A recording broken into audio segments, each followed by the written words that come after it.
ध्रुव भैया, आदरणीय केसकर सर, प्रिय कथाकार सर श्याम भास्कर भाई, मित्रवर्ग मदेंद्र भाई साहब, सब गोटे मित्र अजीत आजाद जी प्रभृति सौदेभा सब गोटे, जिनका हम जनरेशन से हो, जिनका हम नई जनरेशन से हो, बाई नेम नई जनरेशन सब गोटे के से हरीश जी कथा गोष्ठी में रचना प्रक्रिया पर गम करवा हार जिम्मेदारी से निर्वाह और वस्तुतः हमारे नाटक हम आईडी सब करे रही थे संगे संगे वैसे रही गाँव में नाटक कर लगलो कोई ठाम सर से लगे हमारा जीवन को दखल प्रारंभ गीत लिखा लगे अपन पढ़ाई लिखाई के सब तो उच्चतर अध्ययन कर पटना एलिए पटना में एलिए तो हमारे संपर्क से विद्यापति पर्व के दर्शक सब सने सने से नाटक से दर्शक हम होगा लगे कई क्रम में से प्रशांत कांत रोहिणी रमन झा प्रशांत भैया का इंडिया टीवी में हिंदा सभा संगे आंगन संस्था के कोई समय में पटना के रंगमंच के सर्वश्रेष्ठ प्रतिमान संस्था चले नाटक के ताबे धनमा कन्मा को नोटिस नहीं चले तो कोई नए नाटक के लिए कोई क्रम में नाटक के जे आप मन पड़े जे वस्तुतः नाटक के नाइए हमारे असल वर्कशॉप चले जेना हम सब पटना में नाटक करे छी ओकर जे प्रक्रिया है एकदम मजा के प्रक्रिया है चाइल्ड है बात विचार अभिनय जे कोनो बात है सब पर अलग अलग काज भेटे ई स्थिति करने आप से अकेले या पटना के रंगमंच में बोला कोई ठाम एक एक बात पर से टोटारी पटना के जो साहित्यिक समाज हमारा समय में जे हमारा समाज भेटल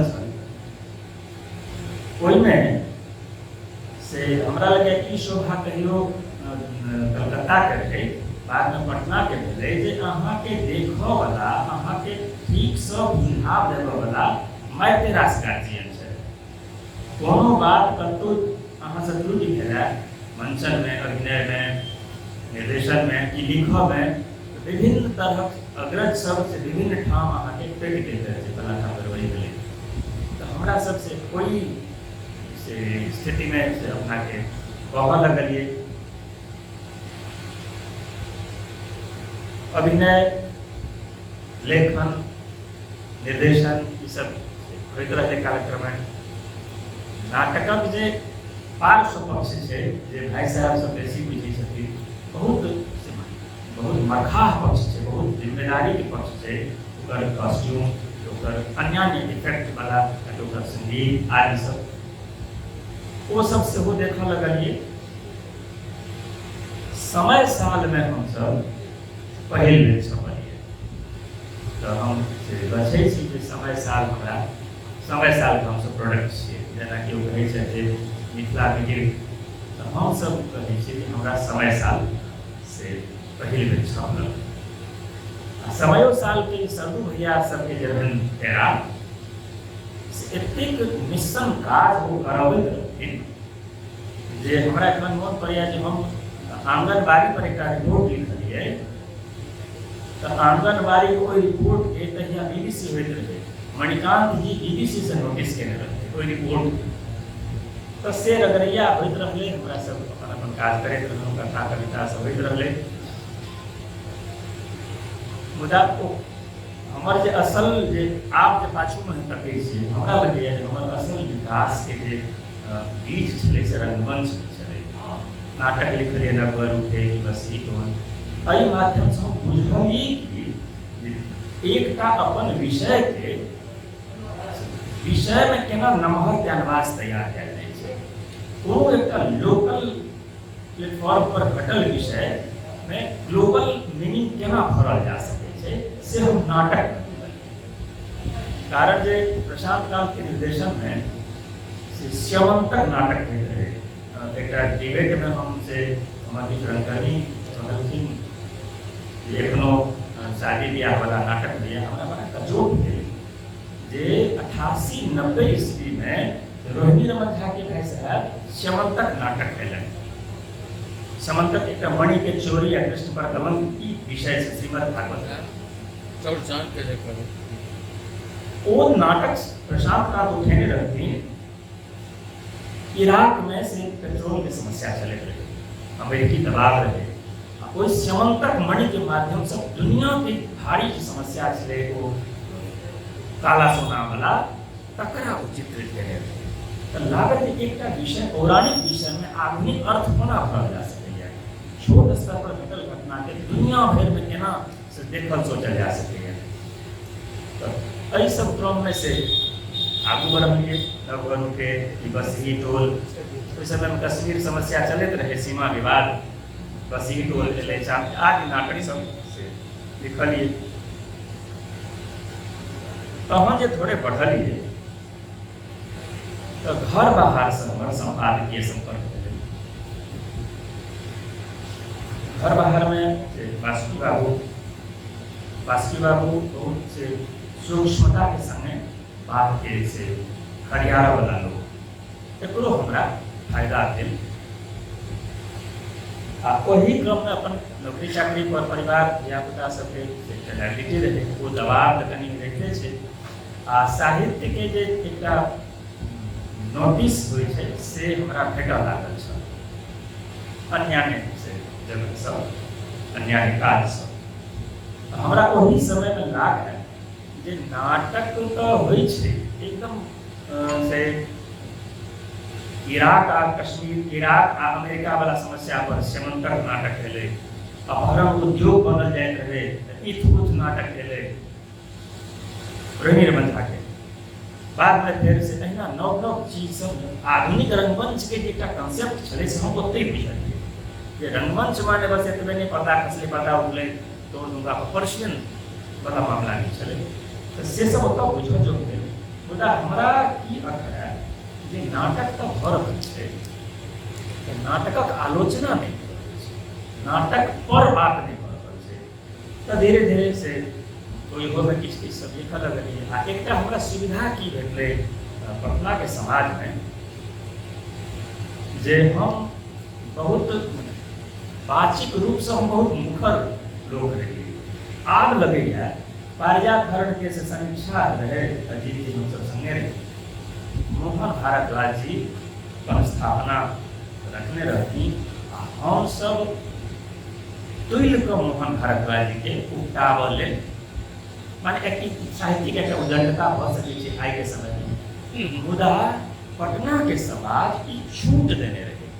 हम एक बेर पूछलिए कुणाल जी से जे भैया हम अहाँ विषय में एतेक व्यवहार बजलिए, हम कटु आलोचना केलहुँ, अहाँ एको बेर नहि किछु बजै छी 5 साल में। ओ कहलनि जे नाटक पर ओना नहि केओ बजै छै, नाटककार तो मनुख नहि करै छै, अहाँ बजै छी, हमर प्रचेष्टे करै छी, हमरा एकटा आदमी तैयार करब। एहि के बाद से हमरा एकटा नाटक अथवा कोनो काज करऽ के जिम्मेदारी पड़ल। कुणाल जी के बाद समय आइयो महीना बीत करैया कतेक छूट दैत रहथिन से आप बुझै छी। ककरो विषय में किछु बाजि दैत रहियै हमसब, किछु माने किछु नहीं, लेकिन जे लगैत रहे से चौड़ा के नहीं बजैत रहियै। गठबंधन नाटक भेलै, कुणाल जी के नाटक के सिरे से खारिज कऽ देलियै।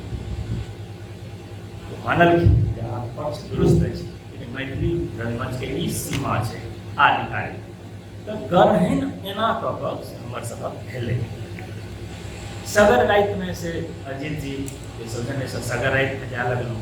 पहिल बेर हम रांची में गेल, रांची तऽ अन्य कारण से लोग जाइए, तऽ सगर राति में जे देखलिए से हमरा बड़ा अनुकूल वातावरण लागल।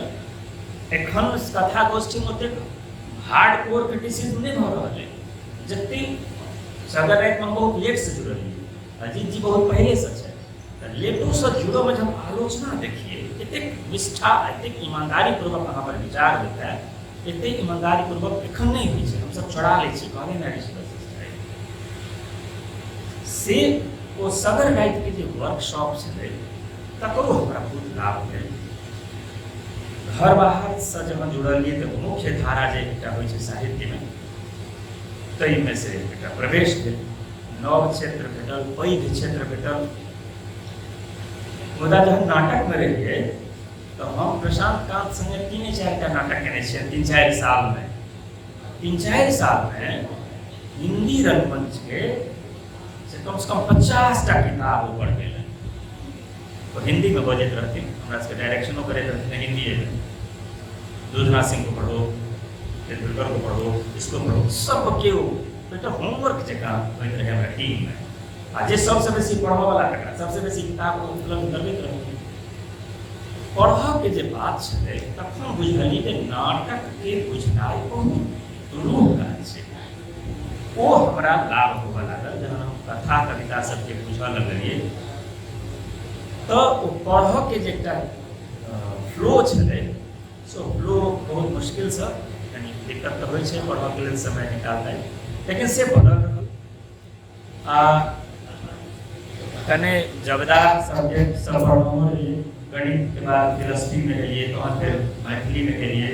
तो ई सब विभिन्न ठाम से विभिन्न चीज सबसे एकत्रित करके पढ़ऽ बुझऽ लगलिए।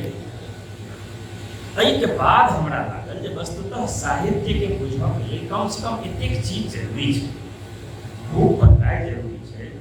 रचना एकटा से पत्रिका छै हिंदी में जे एहि लेल छै, हिंदुस्तान में भारत में अहाँ के वो विदेशी साहित्य आइन कऽ दैया हिंदी रचना समय हरि भटनागर। तो हरि भटनागर के हम निरंतर पढ़ऽ लगलियै रचना के। तहन हम विदेश में जे लेखक सब छलै, वो नाटककार की कथाकार की कवि, एकरा सबके बुझऽ लगलियै। तहिए से अपना से एकटा होबऽ लागल जे मैथिली जे छै एकरा में ताकत छै वैश्विक चीज होबा के। पता नहीं कोन कारण से एखन से गोल मटोल जकाँ से बात छै ओहिमे। तो तहन ई हमरा लागल साहित्यिक जे समझदारी छै ताहि लेल पढ़ब आवश्यक चीज छै आ सुनब आवश्यक चीज छै। एक ईमानदार जे आलोचना छै तकरा सुनब जरूरी छै। नवघर उठे भेल रहे तऽ समीक्षक या बैसल छै आद्यानाथ झा नवीन, ई बहुत हार्ड आलोचना केने रहथिन। अब कहने ही रहती जे नवघर नहीं उठ सकले भाई साहब छै ने, अहाँ लिख कऽ कहने रहिए। आ ओकर फायदा हमरा आइ भेटैया जे ओ जे एकटा जे आलोचना के जे पड़ा रहे ओहि समय में हम सब से सियान होइत रहिए पटना में। तो सब विधा पर से बुझऽ के पटना एक एहन जगह छै जाहिमे सब विधा में काज मिले। पटना में रंगमंच छै, पटना में पत्रकारिता भेलै, पटना में से कथा कविता भेलै, सब चीज के ओहिठाम से काज भेलै। अन्य शहर में अन्य साहित्य छै तऽ रंगमंच नहीं छै, कतौ रंगमंच छै तऽ साहित्य नहीं छै। पटना में ई संतुलित व्यवस्था भेटैत रहै हमरा सबके।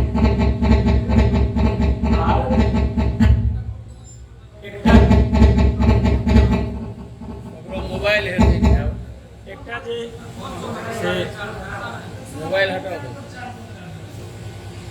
एकटा आर जे बात भेटैत रहे, ऑफ हो गया। हेलो, एकटा आर जे देखी कि ओहिठाम अन्य भाषा से अहाँ के की हालत है। कालिदास संग्रहालय में हरेक महीना में एकटा दूटा नाटक होइत रहे छै। हमरा से बुझो जो हुआ बांग्ला में कथा के मंचन होइत रहे तो कथा बुझ जाइत रहे जे बांग्ला में केहन कथा चलि रहल छै, केहन नाटक चलि रहल छै, बराबर नाटकक आयोजन होइत रहे।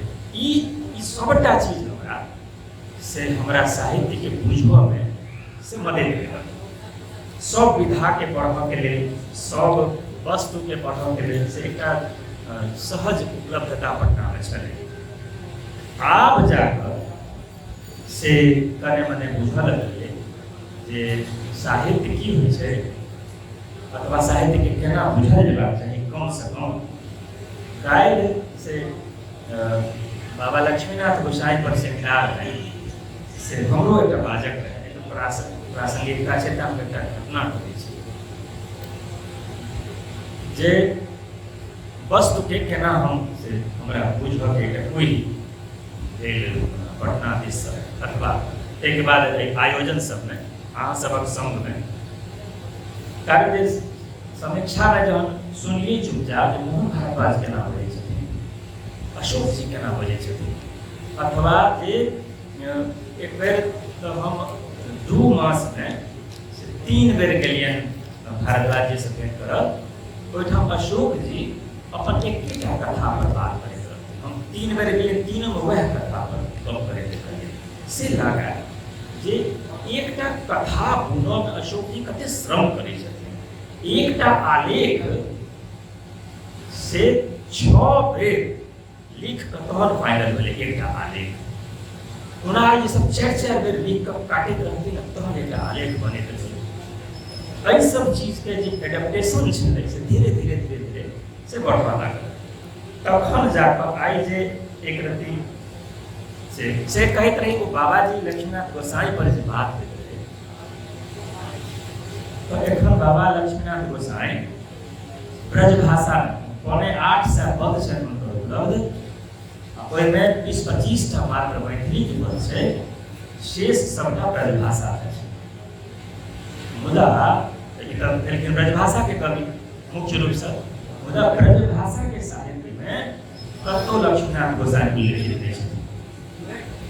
जखन कि हम कुंभन दास सबके से पढ़ैत रही तई में लागा जे बाबा जी के कविता, बाबा जी के पद कुंभन दास जी सूरदास जी के स्टैंडर्ड के छै, तहन एकरा से हम सब मूल्यांकन क्या क सकै। ई जे बुझ सुझ के एकटा गप छै जे एक रति 1 टका 2 टका से हमरा ई जे विभिन्न चीज पढ़ के एकटा अथवा विभिन्न लोग सब से विभिन्न लोगक समीक्षा अब सुनऽ के कारणे ई सब से एक रति अपना में आयल। आब होइ छै जे हम स्वभावतः कनि आसक्ति वाला लेखक छी। हम माने हमरा लिखऽ में फाइनल करऽ तक में समय बेसी लगैया। 7-8 महीना लागि गेलै जब हम फिर कविता के भूमिका लिखलियै रमेश भाई। असल में होइ छै कि तऽ लोक के अज्ञान ओकर शत्रु नहीं होइ छै, कखनो कखनो ज्ञान से ओकर शत्रु होइ छै, ज्ञान से कखनो कखनो समय बर्बाद करै छै। हमरा भीतर में एकटा एखनो की चलैत रहैया जे मैथिली के वस्तु के बुझऽ के से कने स्पेस भेटक छै। हम सब जे प्रदेश के बुझै छियै, बाबाजी माने परसरमा, बाबाजी माने बनगांव, बाबाजी माने रघुआ, विद्यापति माने मधुबनी दरभंगा, पंडित मिश्र माने सहरसा। ई जे एकटा सीमा संकोच छै, एकरा मूल्यांकने आलोचनाएं तोड़ि सकै। ठीक से आलोचना, ठीक से मूल्यांकन होइ अथवा लार्ज स्केल पर मूल्यांकन होइ, ताहि के लिए तमाम गतिविधि सबका पढ़नाइ अथवा विभिन्न सभा गोष्ठी ई सब बड़ा मदद करैत रहैया। हमरा आइ आश्चर्य लागल है जे अमल कविता पढ़बै आ चलि गेला। हम तो कोनो आयोजन में शुरू में जाइ छी, अंत में जाइ छी, तकर हमरा लाभ होइया। हम अपन प्रिय कथाकार के, प्रिय कवि के एकदम निचैन भऽ कऽ सुनै छी। हरे कृष्ण झा से जब संपर्क केलियै, अजीत जी के संग हम पहिल बेर गेल छी कृष्ण झा, हुनका से जब संपर्क केलियै एकटा आमदनी के भेल जे ओ कहलखिन कि जे रचनात्मक जे सत्यता छै ताहि ठाम पहुँचऽ के कोनो एकटा रास्ता नहीं छै। इस आलोचना के अद्भुत शुल्क छै। रचनागत सत्यता तक पहुँचऽ के कोनो एकटा रास्ता नहीं छै। एकरा हमर सब कहै छी नाटक तक असगरे एकटा संपूर्ण साहित्य छै। हरि ऋषिकेश सुलभ कहलखिन कि जे अहाँ के नाटक में प्रवेश हैत से जरूरी नहीं छै जे कथा बाटे प्रवेश हुए, अहाँ के संगीत बाटे प्रवेश भऽ सकैया, अहाँ के शिल्प बाटे प्रवेश भऽ सकैया। ई सब बात जे बुझऽ लगलियै हरे कृष्ण झा के संग में भेला से हमरा भारत से बाहरक जे एकटा साहित्यिक चीज रहे, अंग्रेजी के हम विद्यार्थी नहीं रह, लेकिन हरिकृष्ण झा अंग्रेजी की प्रेरित कला, अंग्रेजी की कविता पढ़ियो, अंग्रेजी के स्टैंडर्ड देखियो, ये सब हमारा लाभ देलक। अंग्रेजी एखनो बहुत बेसी नहीं पढ़ल, संस्कृत बहुत बेसी नहीं पढ़ने छी, मुदा जे अपना काजक जोगर पढ़ने छी तखन लागल जे हम गणित पढ़ौनी कऽ कऽ एखन जे छी से पहले हम गणित पढ़बैत रही, हम की अनुभव केलिए जे एकटा गणित के पढ़ि कऽ केओ गणित नहीं पढ़ा सकैए। पढ़बो के लिए बहुत रास चीज ओकरा पढ़ल रहना चाहिए, बहुत विषय। कारण कैलोरीमेट्री फिजिक्स में पढ़लिए तो हम चाह बनबक उदाहरण लेते रहिए से कहलो है जे वस्तु के बुझो के जे एकटा बात है से दुनिया भरक बात जे कनी के बेसी बुझने रहे छे ओकरा हमरे जकाँ फायदा होइ छै। तो तई सब अर्थ में ई गोष्ठी अध्ययन फिर रंगमंच सब मिला कऽ हमर ई से एकटा कोई भी भेल जे अहाँ सबके अगल बगल में बैस जाइ छी, अहाँ सबसे कने तकबो करै छी हमरा दिस से जे ताकत अछि। एकटा आर की रहल प्रचलित जे धारणा छै, कोनो धारणा सार्वकालिक नहीं होइ छै आ धारणा के समय पर खंडन केनाइ से एकटा बौद्धिक समाज के जिम्मेदारी छै। अन्यथा वो धारणा खंडित तो हेबे करते, निरस्त तो हेबे करते, लेकिन जहन वो सरल गणहाल रूप में आबऽ लगतै सोझा में तहन अहाँके मजबूरी भऽ जायत ओकरा खंडन करिए। बौद्धिक समाज की करै छै, ओ बुझै छै जे आब एहि धारणा के से जर्क देबाक चाही। हम उदाहरण एहि दुआरे कहै छी जे मैथिली कविता के जे परंपरा छलै, विद्यापति जर्क देलखिन, फेर घुमि घामि कऽ भुवनेश्वर सिंह भुवन जर्क देलखिन, चंदा झा जर्क देलखिन, एखन बाद में यात्री जी जर्क देलखिन। आज जे स्टेप छै ई समय से जर्क भऽ रहल छै। आलोचना की समीक्षा के संगे समय एकटा तत्व छै, सही समय पर सही बात कहि देबाक। जखन हम कने गजल के भूमिका से विवाद में आबि गेल छी, हम बुझै छियै यात्री जी के संगे सेहो ई बात भेल रहै। कोनो नव स्थापना परंपरा के जर्क देबै अपन हाथ पड़ाबऽ पर केओ हाथ पड़ि सकैए, केओ अहाँके किछु कहि सकैए। हम जर्क देने रहिए, ऑब्जेक्शन मिलौट जखन केलिए ई नाटकक कथा में एकटा जर्क रहे। दुनिया भर के जो समस्या है से मैथिली मंच में क्या नहीं हेतै, लोकपाल पर क्या नहीं नाटक हेतै, अधिष्ठाता नाटक भेल छै, लिव इन रिलेशनशिप की स्थिति की बनते समाज में मृत्युंजय नाटक भेल छै। तो ई बात सब जर्क उठबऽ के एकटा से हम से जरब लैत रहलहुँ हैं। अहाँ सब छी एतेक उदार से हम पूरा कोनो बड़ाई में नहीं कहै छी, मैथिली के समाज मैथिली के रचनाकार ठीके उदार छै। से हमरा एहन एहन से कपट लोक के पूर्वक लोक के से गछै छै, तैं जरब लै छी आ ओहि जरब से हमरो लाभ होइए। हमरा होइत रहैए जे हम किछु एहि बहने किछु कऽ सकलहुँ, समाज के कते लाभ भेलै से तऽ ओ फिर मूल्यांकन पर केओ मूल्यांकन करतै।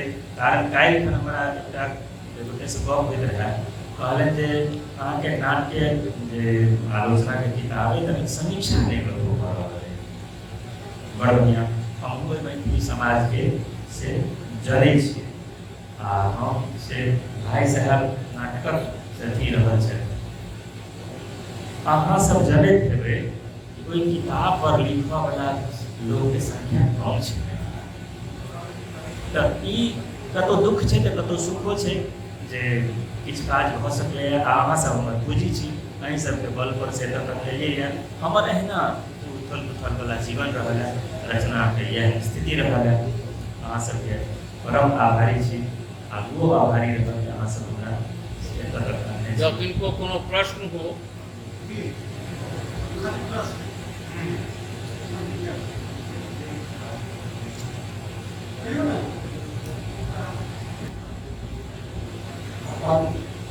रचना करने के न्यायिक धार्मिकता के संग पटना के परिप्रेक्ष्य में चर्चा बहुत विशद है। तो हम लोग बहुत आसान हम लोग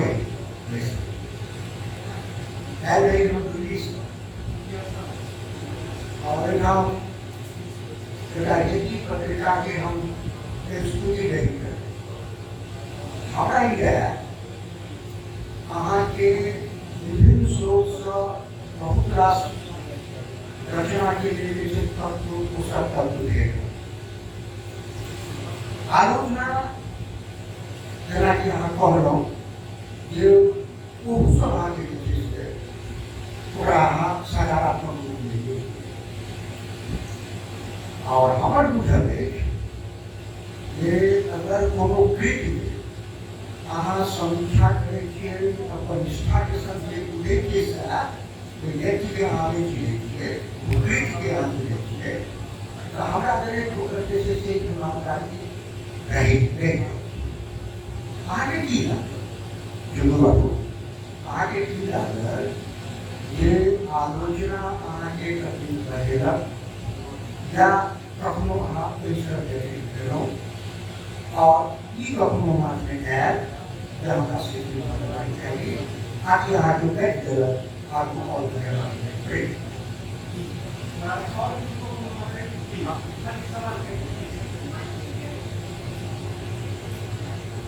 हमरा दूटा प्रश्न पूछबाक इच्छा भऽ रहल अछि आ कनि डरो भऽ रहल अछि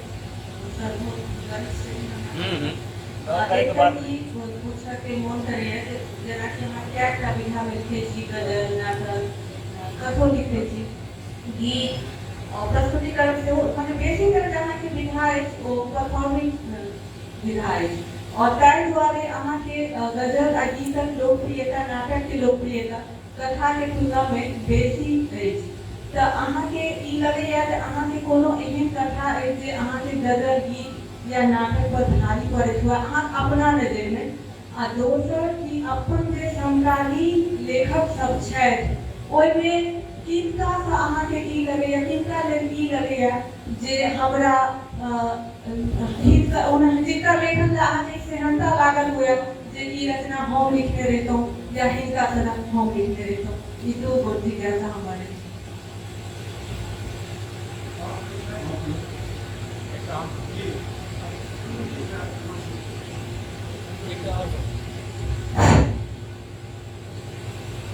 जेना भैया कहला कि युवा लोकनिमे बेसी छै हम अपने पीढ़ी से संबंधित एक प्रश्न करै छी कोनो युवा जे आलोचनामे काज करऽ चाहै छै या आलोचना विधा यऽ तऽ ओकरा आलोचना से पूर्व की सब तैयारी करबाक चाही और आलोचना जखन ओ करे आलोचना लिखबा काल ओकरा कोन कोन चीज के केना सिलसिलेवार ढंग से बांटबाक चाही जिससे वो एकटा आलोचक के लिए पूरा हो सके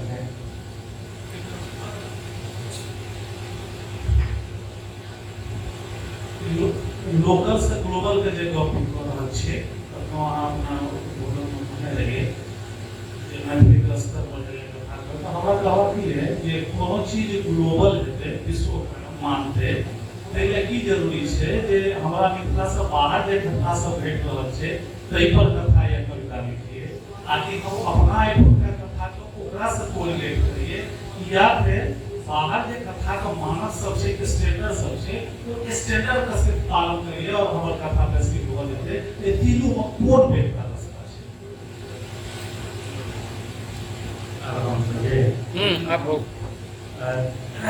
पहले श्री आद्यानाथ नवीन के जे देखियो सर आलोचना जे भेलै तऽ हमरा से कष्ट भेल छल 4-5 दिन से कष्ट भेल छल से एके नाटक फिर दोसर नाटक से हम ई मनबऽ लगलिए मन के यह कल्चर छै हमरा एहि में रहऽ के आ के बाद दोसर तेसर नाटक से ओकर हमरा फायदा होता हमरो मन हुस भेल रहे अहाँ जे लिखलिए तो 10 दिन 15 दिन हुस भेल रहे आ हम चिंतो नहीं रही हम धमकी दिलहुँ लेकिन से मन हुस भेल रहे लेकिन बाद में हमरा से लाभ भेटऽ लागल जहन ओ किताब छपऽ लगलै तऽ हम अहाँ जे पॉइंट आउट केने रही तकरा सुधारि कऽ छपलिए कियाकि गुजरी के जे ग्राफ रहे से नीचा जाइत रहे कि हम 10 दिन के बाद गछलिए ई ठीक रहलै हमरा तऽ लाभ भेल कनि दिन मोन में कष्ट रहल मुदा से 10-12 दिन के बाद सिर्फ जहन जमा करैत रहिए तो हम सुधारलिए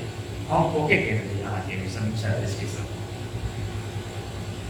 विवाह कुमारी के एकटा गप के से देखियो हमरा पर से हमर कथा की गजल ई सब भारी नहीं पड़ल है, हमरा पर हम अपने भारी पड़े रहे हैं।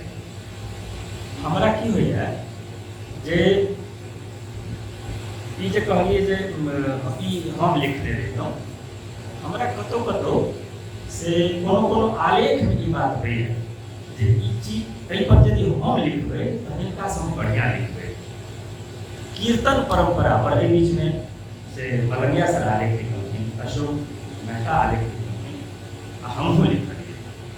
हमरा लागल जे हम इस पर बढ़िया से लिख सकैत रहिए आ से के लिए मोहन भारद्वाज जी की किछ जे चिंता वाला आलोचना है, क्या आलेख हमरा एहन लागे जे हम एहि पर बढ़िया से कम लिख सकैत रही। तो हमरा क्या ठाम लागल है आ से तखन जहिया लिख लेलिए तक बाद हमरा अपने को चीज कम लागल, हम अपना पर अपने भारी पड़ैत रहलिए, हमरा पर वो चीज सब भारी नहीं पड़ल है। एखन जे हम किछ जे गजल सब एखन लेलिए जकरा हम फेसबुको पर देख रहल हँ, ओहि समय तक हमरा बढ़िया लगे छलै। किताब छप गेलै आब एकदम भरोसा माने लगैए, आब हम ही ओकरा पर भारी छी, वो हमरा पर भारी नहीं। तो बाल मुकुंद के जे छन बाप युवा आलोचना के लिए देखियो आलोचना कहमे मात्र एतबे छै जे अहाँके कोनो सामग्री भेटल अहाँ ओहि पर विचार करिए। ई ओहिमे किछु टर्म सब छै, हम से टर्म पर कनि बेसी बात करै छी आइ काल्हि। जे समीक्षा एक बात भेलै, व्याख्या एक बात भेलै, आलोचना एक बात भेलै, सब स्तर भेल छै। आलोचना में यदि अहाँ एबै, व्याख्या भेलै जे छै तकरा बढ़िया बदलू, भूमिका सेहो एकटा आलोचना छै, एक पूर्व कर्म छै, समीक्षा सेहो आलोचना छै, उत्तर कर्म छै, लेकिन वो सब छै सीमित मानसिकता वाला। आलोचना जे वस्तुतः छै तकरा लेल कनि अपन जे क्षेत्र में छै, जे भाषा में छै ओकर सब किछु पढ़ल रहबाक चाही, परंपरा बुझल रहबाक चाही, समकालीन बुझल रहबाक चाही। आ दुनिया में छै कि त्रिशूल के नोक पर मैथिली नहीं छै, अहाँ एही दुनिया में छै। दुनिया में की परिवर्तन भऽ रहल छै, एखन यदि हम विद्यापति के शिल्प में लिखबै, विद्यापति के भाव के लिखबै तो नहीं चलते। कारण जे मार्क्सवादी टूल्स जे छलै से पूरा दुनिया के नजरिया बदलि देलकै। एखन तऽ आरो नया नया बात सब एलैए, ई बात से बुझऽ पड़तै। आ हम जहिया ई सब लिखऽ लागलै तहिया एते सुविधो नहीं रहै, आब तऽ फेसबुक छै, फलां चिल्लां सब छै, ओहिपर भेट जाइ छै सबटा। तऽ तैयारी से एहिमे बेसी जरूरी छै, खूब तैयार भऽ कऽ आबऽ पड़ै छै, अपन स्टडी बढ़िया से राखी, अपन परंपरा के बुझि कऽ। कारण कएटा कथा आइ देखलहुँ हैं, ओ कथे कहि दै छै जे हिनका अपन गार्जियन के कथा नहीं पढ़ल छै, तैँ ई लिखलखिन है। आब जे आनंद मोहन जी के छनि से देखियौ दुनू बात से ठीक छै, अहाँ वर्जना कऽ कऽ नहीं टिक सकै छी। मैथिली के जे एखन धीरे धीरे सीमा संकोच भऽ गेलै, बीच में एहन अधिवादी लोग सब एलखिन जे मैथिली के एतेक बेसी से अथी करऽ लगलखिन, माने ओहि पर सीमा पहुँचाबऽ वाला, ऐसा है नहीं। ठीक छै, अहाँके चीज मजबूत भेल, लेकिन हानियो भेल छै। अहाँके जे वैश्विक मान्यता छलै, कहै छी जे बाबा एहन दुर्धर्ष से कवि के आ मिथिला से बाहर बहुत मुश्किल से लोग चिन्है छथि। अहाँके बाहरो के चीज के सम्मान करऽ पड़त, अहाँके अपनो के चीज के से बाहर फेंकऽ पड़त। भारत भवन जखन बनलै भोपाल, तऽ ओहिठाम पहिल स्टेटमेंट जे अशोक वाजपेयी के छलनि, ओ कहलखिन कि हमरा ई भारत भवन ई कलाकेंद्र बनेबाक उद्देश्य ई अछि जे दुनिया के जे बेस्ट चीज छै से भोपाल आबे, आ भोपाल के जे बेस्ट चीज छै से दुनिया में जाए। ई जे यातायात के बात नहीं रखबै तऽ मैथिली के आरो कहित होबऽ जा रहल छै। कारण एखन हम सेक्रेटरीता में नहीं बजै छी, अजीत आजाद के कविता आ ताहिके बाद जे युवा सबके कविता एलैए, मैथिली के दुनिया बदलि देने छै। से हम नहीं कहि रहल छी, ये आरो लोग सब कहि रहल छै। ई जे दुनिया बदल रही है से ई आलोचक के एकटा चैलेंज देने छै जे अहाँ एखन तक जे आलोचना भेल है ताहि निकष से एहि कविता के केना जोड़बै, ई एकटा चैलेंज छै। क्या जब हम दीर्घ कविता की भूमिका लिखे थे अथवा इतर कविता की भूमिका लिखने में हम समय लेंगे अपना के पहले करेक्ट करेंगे हम जे कहि रहल छियै से अपडेट छै कि नहीं ताकि हम हूँ भारद्वाज जी अथवा इसकुल आनंद मिश्र वाला परंपरा में कहि रहल छियै रिस्क एहिठाम छै अहाँ अपन बात के दुनिया के प्लेटफॉर्म पर जाइए आ दुनिया के बात एहिठाम आबऽ दियौ फेर किशोरमा ठेहुन तर मारल गेलै ई कतऽ के गप छै फेर किशोरमा ठेहुन तर मारल गेलै मनुखक हक नीलाम भेलै किछु बात भेलै कि अमेरिका में कोई कारी आदमी के ठेहुन तर मारि देल गेल रहै आ हम कोई पर शेर लिखने छियै खद्दर धारी गाम एलै किछु बात भेलै कि फेर किशोरमा ठेहुन तर मारल गेलै मनुखक हक नीलाम भेलै किछु बात भेलै कि एहिमे तऽ हम कतहु अमेरिका के गप नहि केलियै लेकिन बात जो छै अहाँ सुकांत जी के निज संवाददाता द्वारा कविता पढ़बै कतहु सब मिथिला के सब्जेक्ट नहीं छै अहाँ जब स्थूल रूप से देखबै लेकिन वो 60 से लऽ कऽ 70-72 तक के जे भारत छै 70-72 तक के जे मिथिला छै मैथिली साहित्य छै ताहि के जे एकटा प्रगतिकामी तेवर छै ओहिमे अहाँके देखा जाए तो दुनिया के चीज आना पड़त अपनो चीज के दुनिया में देख सकते तो से हमरा कहब छलै अहाँ सबके बहुत बहुत आभार बहुत बहुत धन्यवाद।